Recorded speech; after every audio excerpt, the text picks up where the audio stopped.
Hello and welcome to Coplin Talk, the home of the Wheel of Time TV show news at Weaves of the Wheel. I'm Suanna, and today I'm rounding up this last week's news from the Amazon Prime show. But before we get to that, please like and subscribe to our channel for more great Wheel of Time content from the Weaves of the Wheel community. And if you'd like to keep up to date on the latest show news, head on over to weavesofthewheel.com for more. All our links will be in the description below. So it's been another Wednesday, and with that came another Wheel of Time promotional shot that hit our newsstands. Well, kind of. So this is doing the rounds on social media, and no one is quite sure where it came from. It's likely for next month's issue of Entertainment Weekly, as the writer of this article is credited as Christian Holleb, who writes predominantly for EW. So it's safe to assume that this is for that publication. So the text reads, Robert Jordan's best-selling 15-book fantasy series finally comes to the screen with this Amazon adaptation.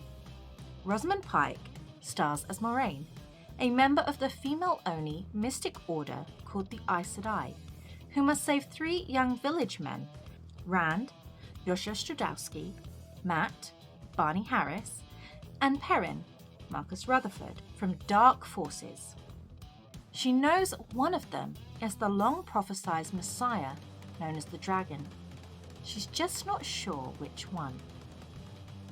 So let's take a closer look at this image. We have a really great shot of Rosamund Pike's Moiraine and Daniel Henney's Lorne. Now, I know what you book fans are thinking. Why is she pronouncing these names like this? Well, it turns out this is how they're going to be pronounced in the show. That's just based off of recent interviews from Rosamund Pike, from Daniel Henney, and from Rafe Judkins himself. Hey, I'm not making the rules here. Now Lorne and Moiraine are standing in front of a building that's on fire and has suffered a good bit of damage. But let's take a closer look. Is that the Winespring Inn?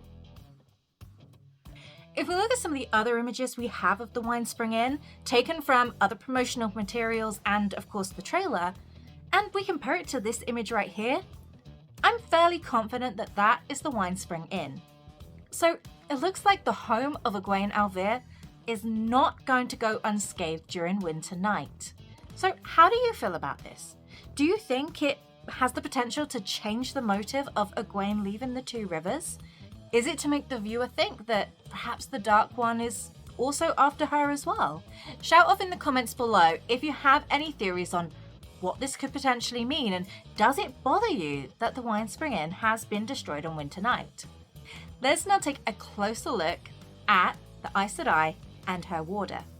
Now, it's fair to say this is most likely a promotional shot rather than something that has been taken as a still from a scene in the show. Rosamund and Daniel are wearing the same costume that we have already seen in the trailer. We're not really seeing anything particularly new here, but I love that we are seeing more promotional material of these two together. Personally, I'm starting to see a real bond forming between these two. Do you see what I did there? And I'm really hoping that the new or non-reader is picking up on that vibe too. We're going to zoom in a little bit now and have a look just off to the side of Moiraine herself. And is that a pair of boots that we can see right there? Are we potentially looking at a dead body? Do you think it's likely that we may get a few high-profile casualties on winter night just for the sake of TV entertainment? Or do you think that this is maybe just a Trolloc? Not all Trollocs had animal feet and hooves, so it's a pretty fair assumption to say that some Trollocs probably did wear boots. Tell me what you think. It does look like the promotional material is trying to showcase some darker imagery, which I definitely really appreciate, and I also think it will entice that Game of Thrones audience. All in all, I think this is a really great shot. I love the embers that are floating around in front of them, and there's a look on their face that says that this battle came at a cost, and I really want to know what that cost is. Is it November yet? So the other big news this week is that we have confirmation that the cast and creator of The Wheel of Time will appear on the main stage at New York Comic Con on Friday the 8th of October at 2:30 p.m. Eastern Time.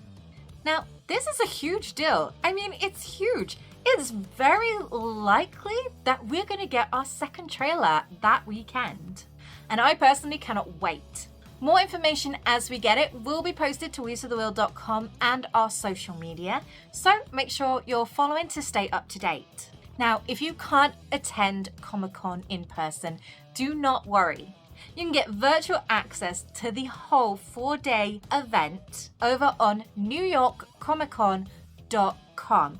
There's an option there to buy a digital ticket. It costs $20 and you'll be able to watch the entire stream from the main stage. I will drop the link in the description below. So is anyone actually going to be attending New York Comic Con, whether in person or digitally? Let us know in the comments below and tell us what you're really hoping to see. For me, it's definitely second trailer time. And if you'd like to come and chat with like-minded fans of The Wheel of Time, books and TV show, then head on over to our Discord or Instagram forums. I'll stick all the links in the description below. And that's it. I hope you've enjoyed this video. I hope it's kept you up to date on the latest Wheel of Time news. Please do give us a thumbs up. Please do support our channel by subscribing. And until next time, may the light be with you.